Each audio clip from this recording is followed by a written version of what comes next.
Hello everyone. Hope you're all staying safe and being good. Today, I would like to introduce you the approaches of teaching English language, which comes under Unit 3 in Pedagogy of English 2. English is taught as a second language in India, and there are various approaches and methods of teaching English. Methods and approaches are two terms that have created a lot of confusion while teaching. Okay, let's get into the topic and see it in detail. So in this class, we shall discuss in detail about what is an approach, various kinds of approaches, its principles, its characteristic features, the selection and gradation of structures, and the merits and demerits of structural approach. As I told you earlier, there is a lot of confusion between an approach and a method. Now let me make it clear. An approach is a way of looking at teaching and learning. It is a set of correlative assumptions dealing with the nature of language teaching. Method, on the other hand, tells how the teaching is to be conducted. It is a classroom strategy. It is a practical realization of an approach.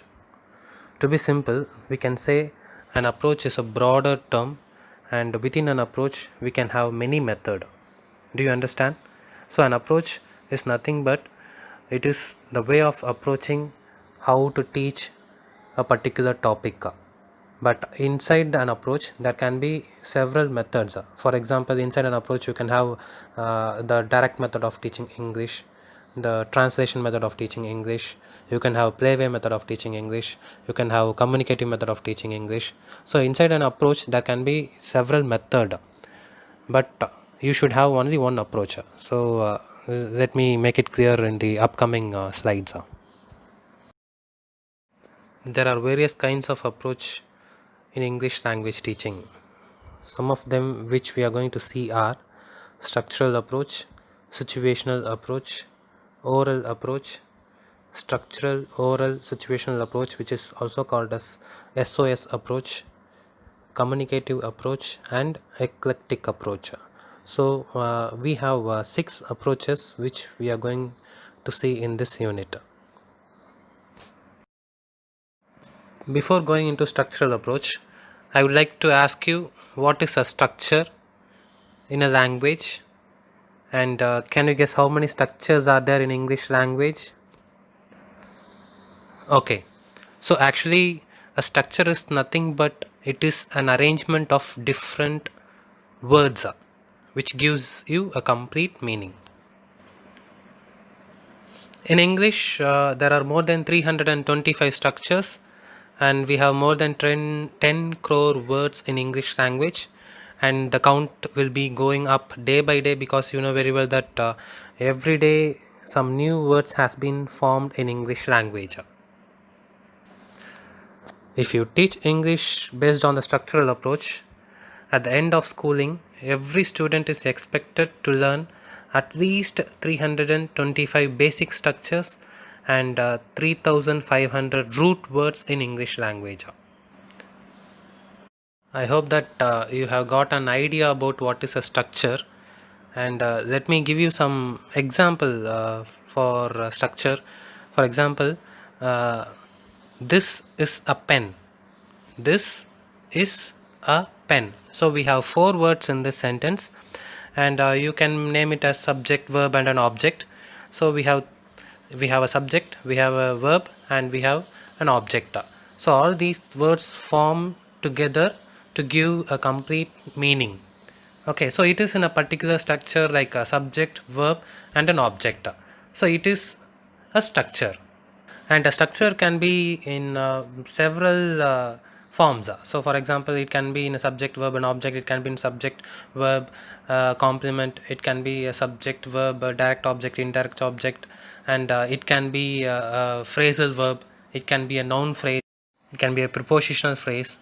It can be a adverbial phrase, and another form is the use of conventional formulae. So for example, saying good morning, good night. So it is also a kind of sentence which gives you a complete meaning. It is a structure. It is a structure. So I have some more examples for you, which will come in the next slide.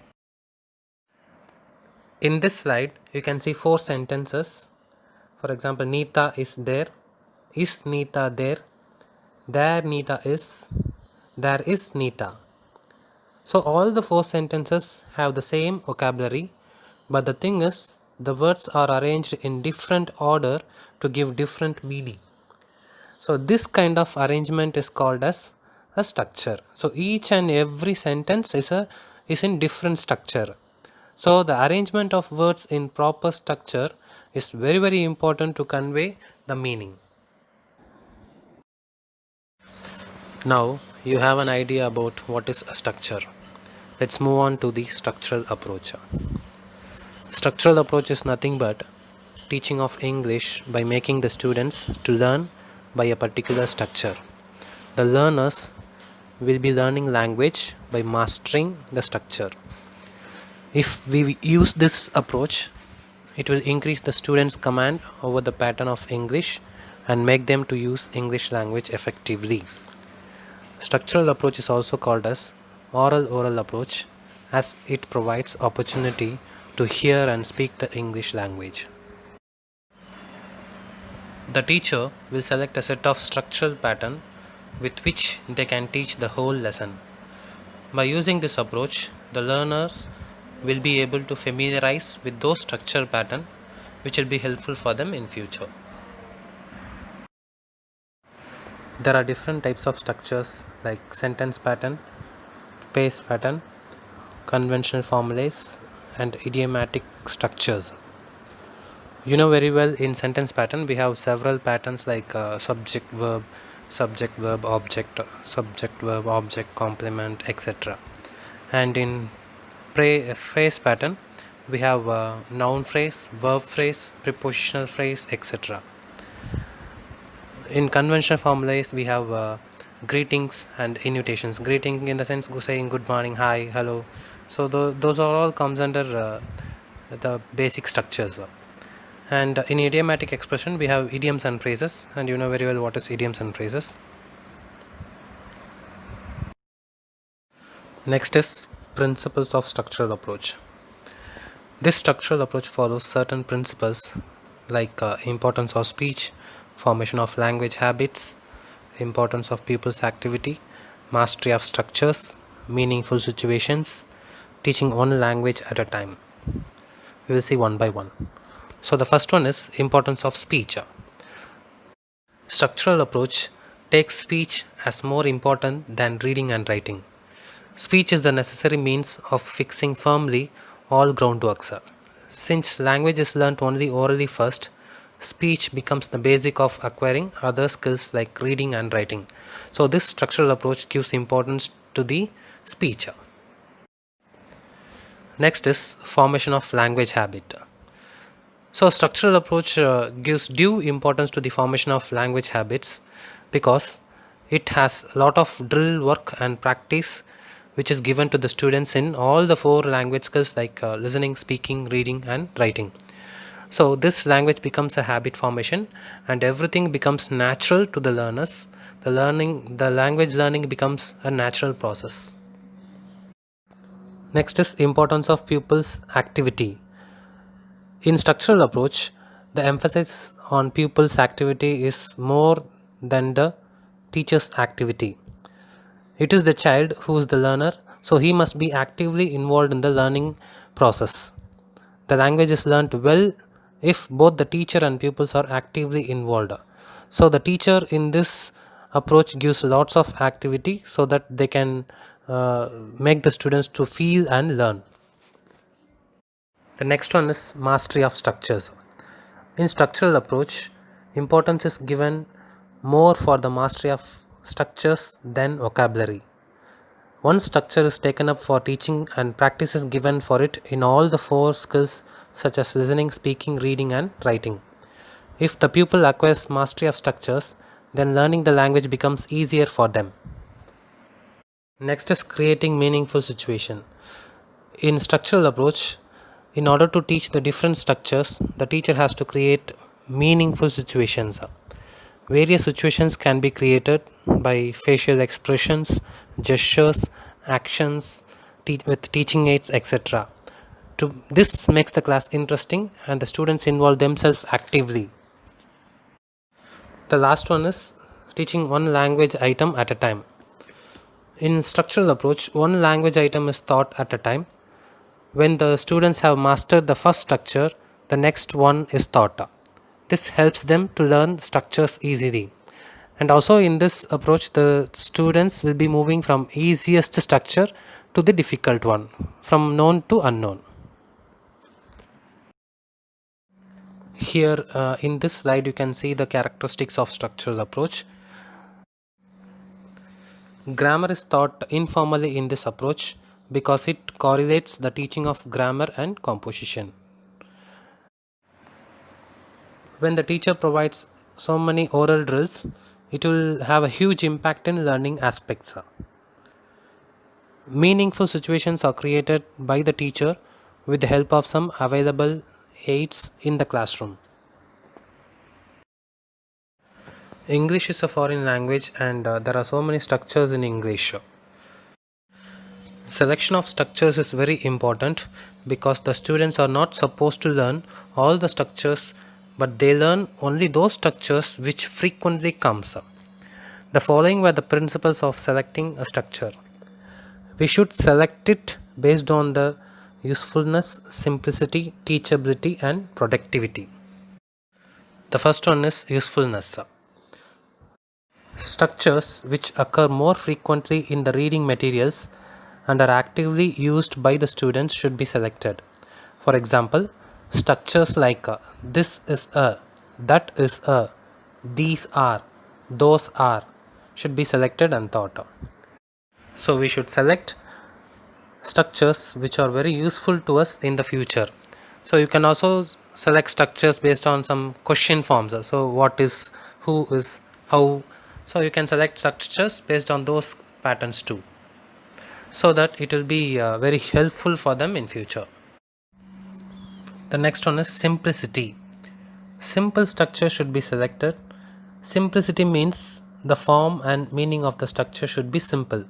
For example, the structure the students are studying is simple when compared to the structure as the exams are approaching.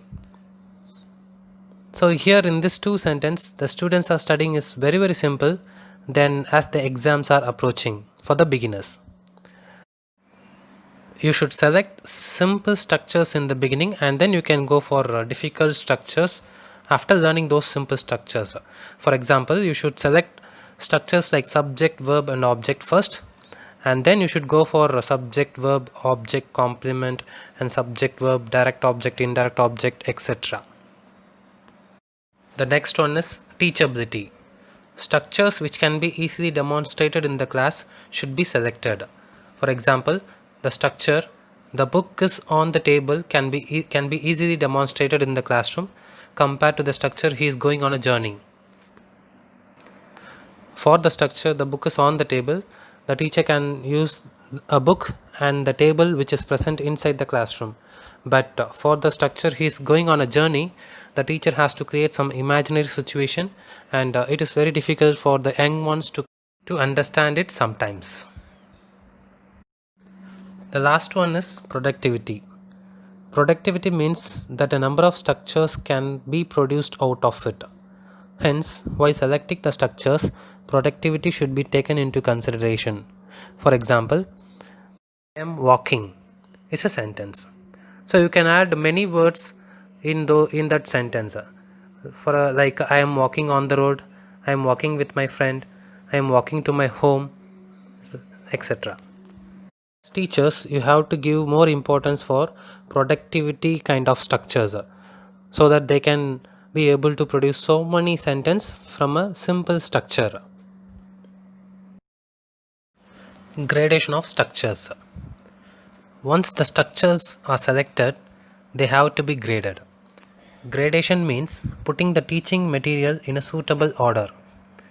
According to the principle of gradation, simple structures are taught first and difficult structures are taught later.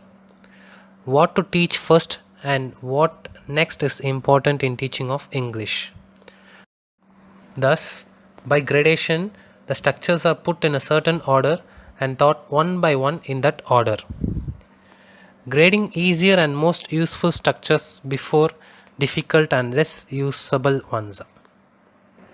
These are some principles in grading a structure. The merits of structural approach are as follows. This approach keeps the students active throughout the teaching learning process. The oral practice helps the students to acquire fluency. Oral drills helps the learners to retain their mind whatever they learned for a longer time. Then learning takes place in a natural way as listening and speaking precede reading and writing. It helps the students to have a good command over the language. It helps the students to improve their pronunciation. Learning language becomes a habit formation. Language is taught in a meaningful situation. So these are some of the merits of structural approach. Next we will see the demerits of structural approach. The demerits of structural approach. This approach is suitable only for slow learners, and emphasis is too much of drill and practice makes the students or makes the class uninteresting and monotonous. And it needs well trained and competent teachers. More teaching aids are needed. It will be a successful one only if we have structurally graded syllabus. So the syllabus should be carefully prepared for this approach. If the syllabus is not carefully prepared, this method will be a failure one, and it is not suitable for a crowded classroom. So the student should be in a minimum number. So when there is a huge crowd, you cannot make everybody to practice each and every structures. So it will be a tough job for the teacher if the class is overcrowded. These are some of the demerits of structural approach. So we have come to the end. I hope now you might have an overview of what is structural approach, its principle, selection and gradation, its merits and demerits. So in a sentence you can say structural approach is approaching the language on the basis of structures. That's all. Okay, so if you have any doubt, you can ask me over Google Classroom or whatever it is. Thank you so much.